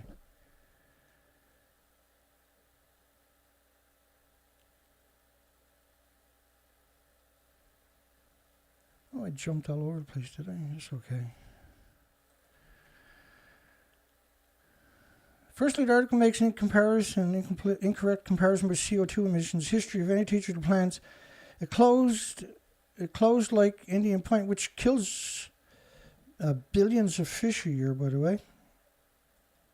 Let me show you how they kill fish each year. If I can, just give me a second. I probably can't find it. But never underestimate me.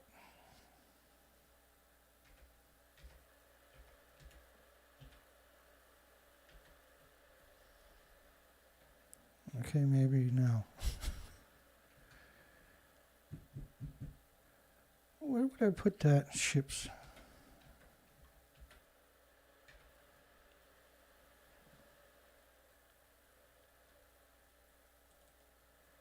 I got no idea where to put that. So, which brings up another important point, though.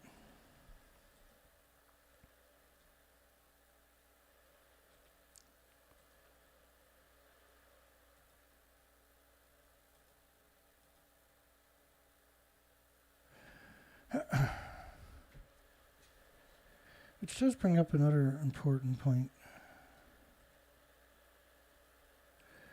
A huge container ship's biggest problem is emissions, and that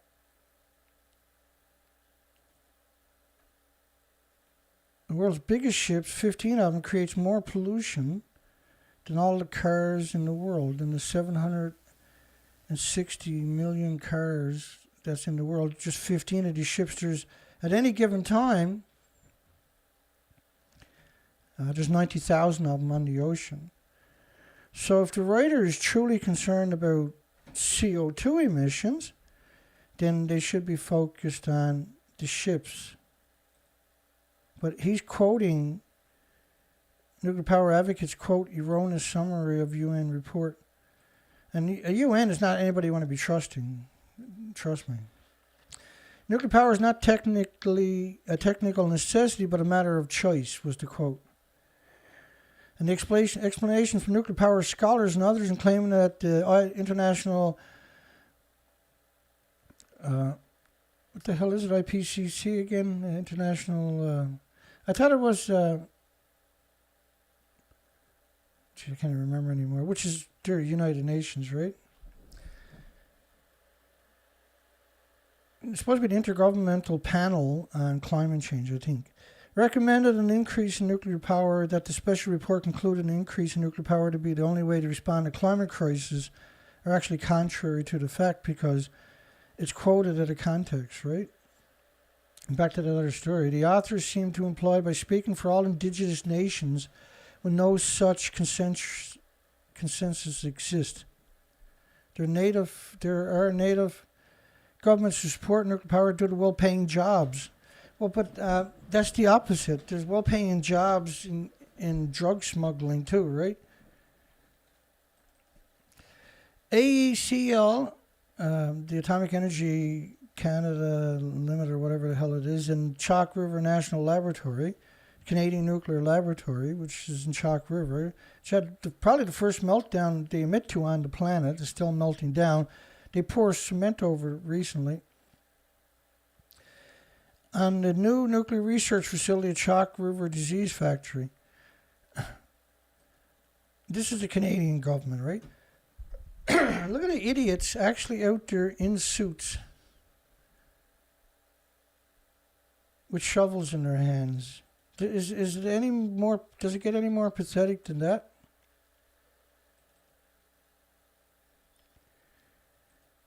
Canada's nuclear leaders gathered to celebrate. Canada's nuclear leaders. That's these creatures right there, look. But that whole industry is flopping like a fish out of water. Atomic Energy of Canada Limited, yeah. EDF sponsors welder school, aims to plug the nuclear sector gap. This is probably the worst job you can get, is being a welder at active nuclear plants. So these reactors there's not corrosion per se as much as it was neutron bombardment. That's known as a Wigner effect. And it breaks down the integrity from neutron bombardment, means the material is radioactive on a whole different scale. And so they don't care. They'll sacrifice a million people to get their nuclear industry back up and running. But they want to build 6 more reactors, they're saying. While all the reactors are old and decrepit, they waited until the very end of their lifespan, and they came out and announced something like that. And United Kingdom done the same thing. Canada done the same thing at the same time, which shows you how captured our planet has been done by the inbreeds of the nuclear industry from decades of inbreeding, right? EDF ups nuclear power after glitch turns out power slides. Whoever wrote that? Oh, that's Reuters. What do you expect? So they actually had their first blackout now when they got cold weather. So the reactors they got, they're going to crank them up a bit higher. They're already brittle, see? These are pressurized reactors, by the way. 1,000 psi to 2,000 psi. That's not what you want to be doing with pressurized reactors. The reason and on top of that, right, France can't build reactors. They don't have the water. 70% of the water already goes to nuclear, of the fresh water. And the water is fed by glaciers, and they're melted. That's why they had a massive amount of them shut off this summer, was because you had no water. And if they got no water for reactors, you got no water for your community either, by the way. I think the year before, there was around 700 elderly people died because they weren't allowed to turn on their air conditioning. So rather than turn on their air conditioning and break the law, they ended up dying.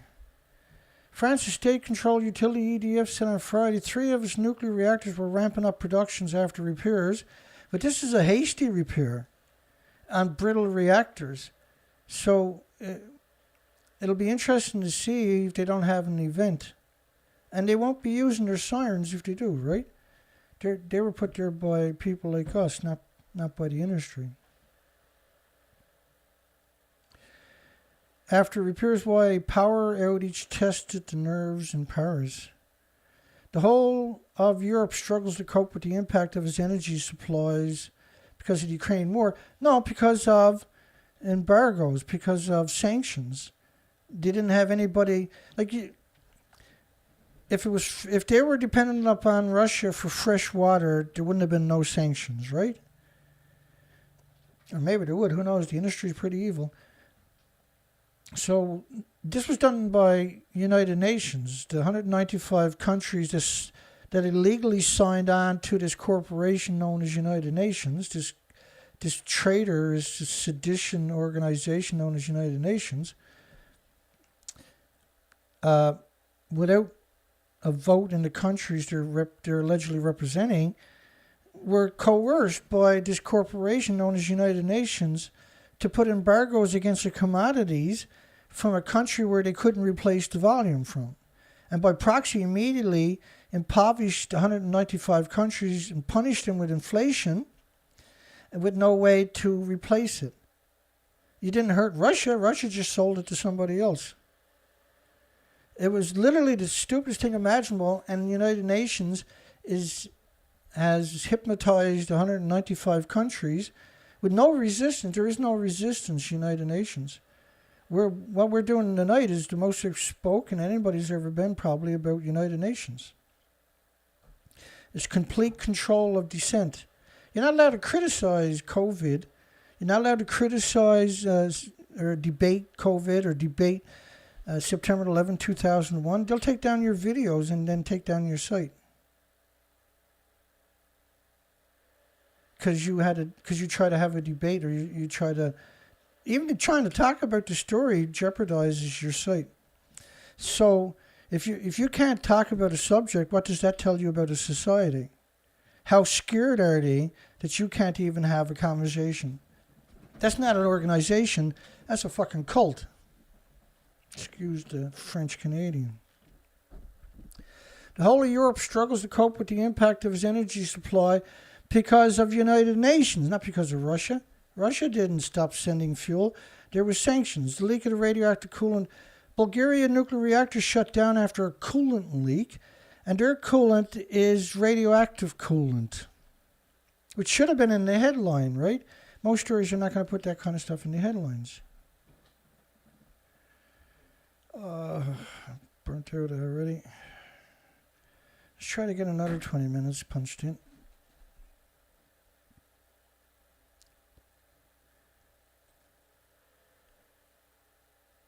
But it's within safety limits. There is no safe limit. You can call it a safe limit, but you're still releasing it into the environment. It has to hurt people and animals and species and the environment. There is no safe level of this stuff, period. So you are going to hurt. And because these are usually built-in communities, there was no change in the radiation situation in the working areas. So why would you put that into that story? Because there's a change. And why show a picture like that with someone with their hands behind their back? Because it looks pretty stupid. Uranium should be left where it is. I can't remember what this... See, yes, the small modular reactors, no to uranium mining. Well, because the small modular reactors is going to be using mixed oxide fuel.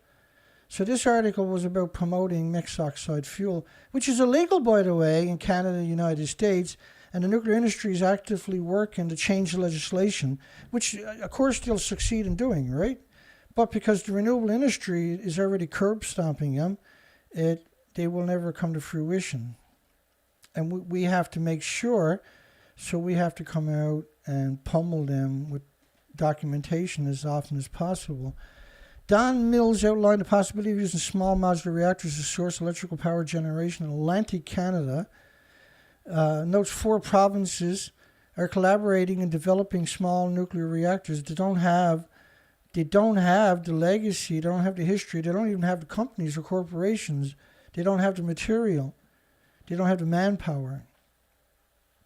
And they don't even have an application into the regulatory agencies for said reactor, which is 1 million pieces of paper, which means it's 4 to 5 years for the regulatory agency to go through it all and see what needs to be re-engineered or what doesn't meet so-called standards, which I haven't seen any evidence of standards on top of that.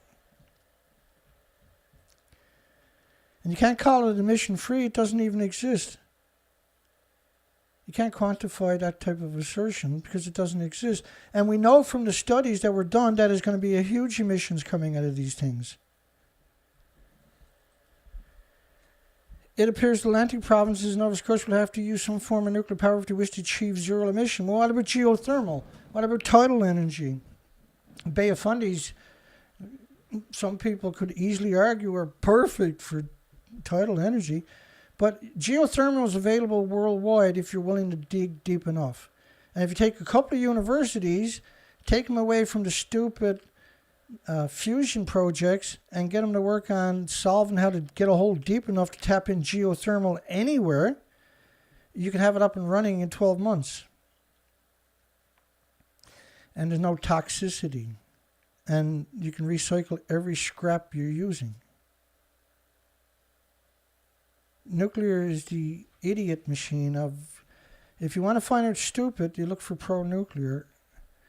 2 to 3 decades. Zero emission power within 2 or 3 decades. By 2026, gas, oil, coal, and nuclear will be dwarfed by renewables. Right, so 4,800 gigawatts between 2020 and 2026, new nuclear or new renewables coming online is going to be equal to 5,500 large nuclear reactors, or the animosity equivalent of energy in renewables. But geothermal could be built anywhere, and the only issue they had was get deep enough in places where it's not close to the surface. And so there was a headline come out a couple of days ago where there's something like $56 billion market for geothermal drill bits in over the next number of years. Because geothermal is taking off. But it's being hid away from the population because that's the renaissance is geothermal. You don't need storage. 24 hours a day, and it has, from what I can see, you can also harvest minerals because you're bringing up water from deep in the earth. So you can extrapolate all kinds of minerals at the same time with the used water, and then inject it back, the rest of the water back down in the hole. So the filters are static filters. They're not chemical or anything like that. In the 1980s, he chaired a task force that carried out a multidisciplinary investigation to the occurrence and significance of uranium. So he's a player, right? This person who wrote the letter is promoting small modular mixed oxide fuel reactors. And so he's hooked up most likely with Moltex.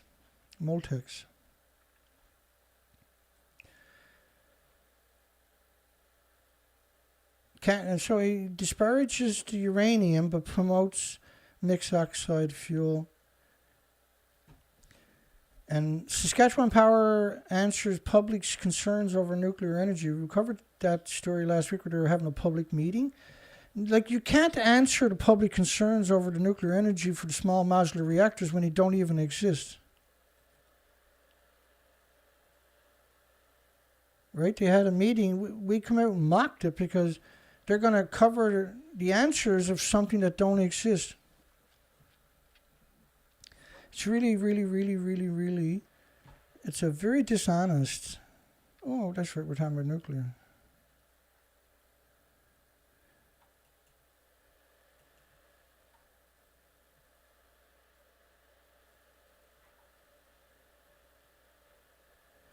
Yeah, there's over 450 reactors, but only 414 are working.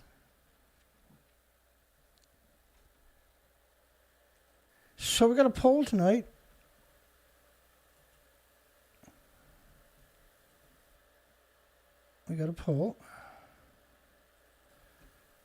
Should the world build farms around a few dirty nuclear power plants not surrounded by farms?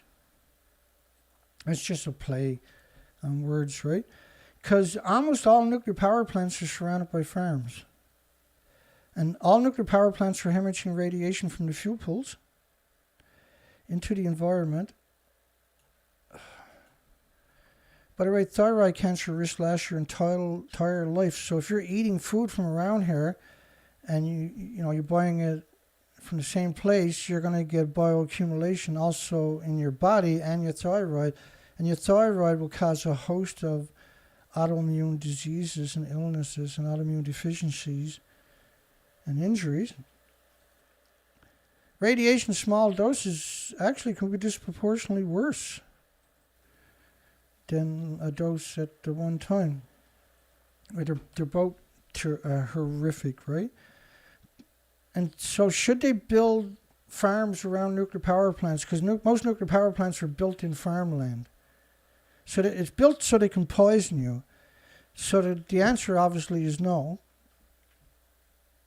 But it's pretty disgusting that they do that, isn't it? Doesn't that worry you? Doesn't that terrify you? It terrifies me. Officials sharply raised radiation levels for residents to get iodine pills after the meltdowns, 75 times higher than the batshit lunatic United Nations World Health Organization recommended for children. Think about that kind of disparage. Think about how twisted you got to be to do something like that, really. Because irreversible heart damage for children with 50 becquerels a kilogram. And 50 becquerels a kilogram for adults causes irreversible lesions to your organs. I know that's reassuring. Probably not. And so, should the world build farms around a few dirty nuclear power plants not surrounded by farms? It was just meant to give you a chuckle, but to those who are not aware, make them think for a change. Brains. Get your brains to work. And mine's cutting out on me. I'm probably going to have to pick this up tomorrow night. Push my luck a little bit tonight. First day back. Yeah, I've been sick since Friday. Coming around a bit today. And I took a painkiller about 2 hours ago. Just before we went live. And that's happily got me this far. But I'm not going to push my luck. I'm definitely recovering. But it's been a tough go. The last couple of weeks in particular. But just since Friday morning, when I woke up Friday morning, man, a pain in my stomach and everything was aching. So I'm happy we made it this far. I'm starting to recover. I've just been miserable. Okay, well, we'll call it a night, I suppose. So if you made it this far, don't forget to give us a thumbs up. If you like butterflies, you should give me a thumbs up. If you think your loved ones should have a future, you should be giving me a thumbs up. If you think the species should be allowed to live, you should give me a thumbs up. If you think this is evil, growing food around nuclear power disease factories, then you should probably give me a thumbs up.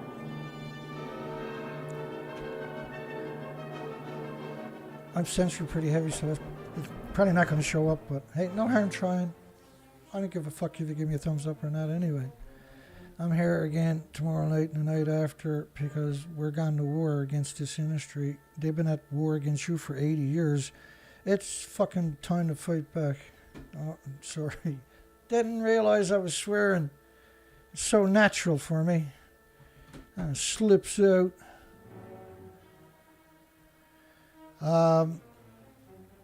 YouTube, we got a long history on this side of YouTube unsubscribing people, and I've seen people actually get upset with me and accuse me of unsubscribing people. Like, if you're a good person, there's zero possibility I unsubscribed you.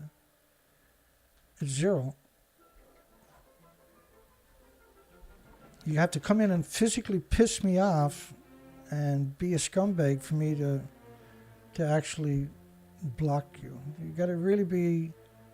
You gotta basically, there's 3 things you gotta do to me. If you do all 3 of them, I'm not gonna tolerate you for an extra second. I'm not gonna tell you what that is because a good person is not gonna cross those lines. The pro-nuclear, it won't stop.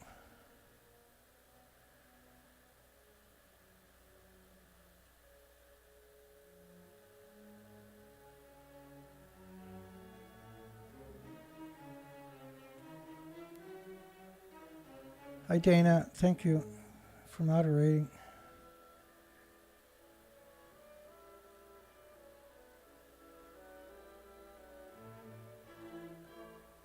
Yeah, AJ, you can't go putting rads or harmless on my site, even in a song. Good night, everybody. Have a great night. I'll see everybody tomorrow night. Kevin G donated $32 last week. I got that, Kevin. Thank you.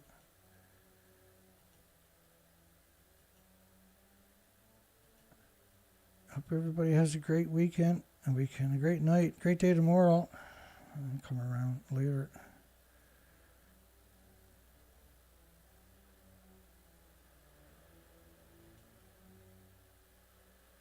Nuclear is not supposed to exist. Like, if you watch a few of these presentations, and you don't come away anti-nuclear, then you were pro-nuclear, and you're not willing to open your mind up to facts.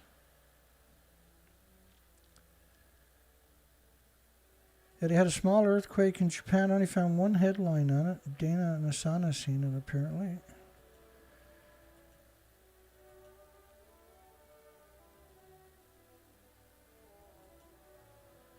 I can't see the nuclear renaissance with the renewable renaissance.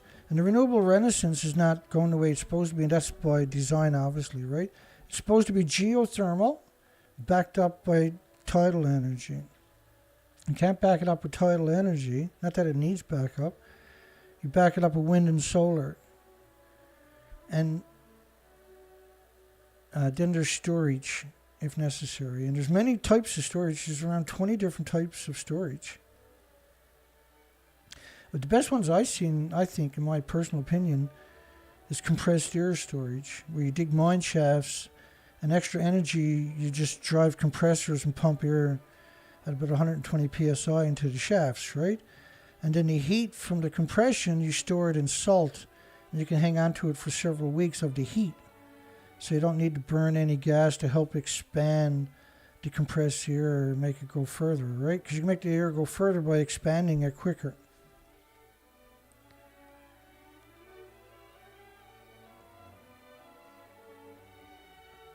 Yeah, licking the iPhone. That's right. You want me to play that clip or something? Is that what you're saying?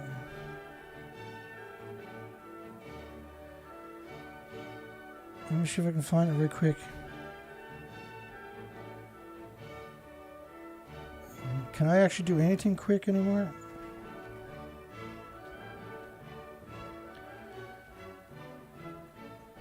Hang on.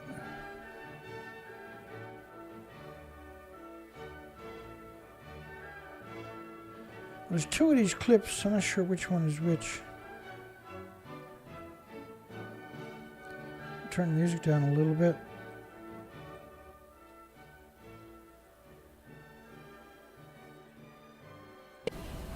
These levels of radiation are just above natural background at the WIP site.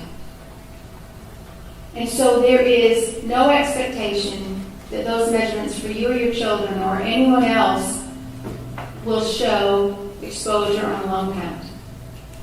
They're down in the levels of licking your iPhone charger. And I'm not trying to be funny. I'm trying to equate radiation exposure to something that you can understand.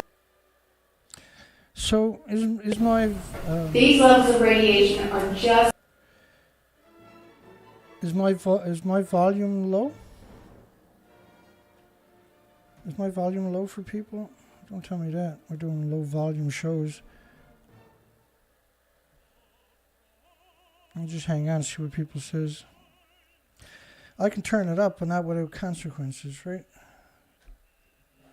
I think it's just where I'm talking low, that's all. Maybe, I don't know.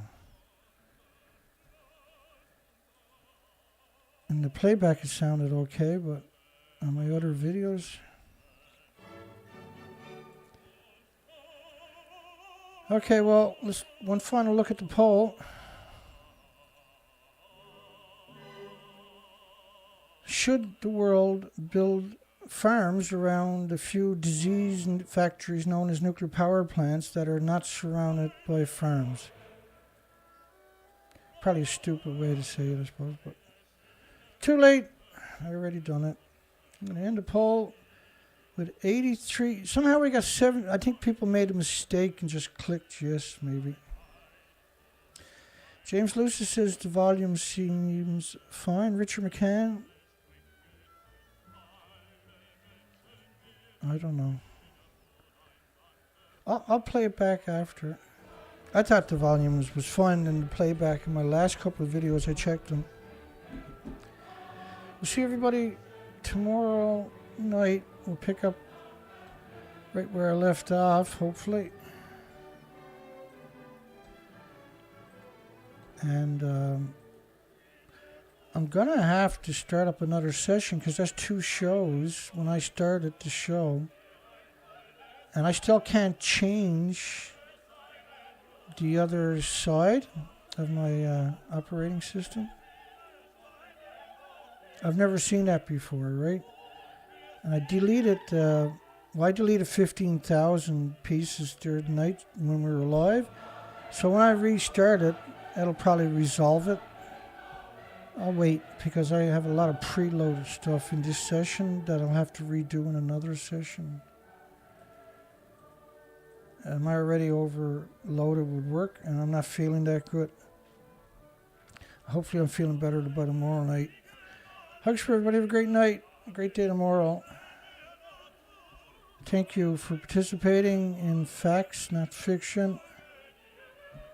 Have a great night. And hugs for everybody. We'll see everybody tomorrow night at the regular time. Take care, folks.